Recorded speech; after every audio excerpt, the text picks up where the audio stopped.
ত্রিপুরা রাজ্য মহিলা কমিশনের উদ্যোগে মঙ্গলবার কৃতি সম্মাননা প্রদান অনুষ্ঠানের আয়োজন করা হয়।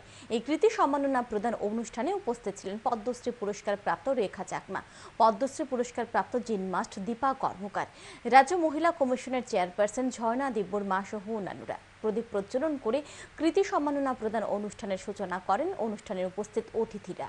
মহিলা কমিশনের চেয়ারপারসন ঝর্ণা দেববর্মা জানান, রাজ্যের প্রতিভাবান নারী শক্তিকে কৃতি সংবর্ধনা দেওয়ার জন্য এই দিনের অনুষ্ঠানের আয়োজন করা হয়েছে। তিনি আরও জানান, এই দিনের অনুষ্ঠান থেকে মেয়েদের বার্তা দেওয়া হবে তারা যেন আগামী দিন রাজ্যের ও দেশের মুখ উজ্জ্বল করে। এই প্রত্যাশা কামনা করে সমাজ এদিন মোট 13 জন কৃতি ছাত্রীকে সংবর্ধনা প্রদান করা হয়।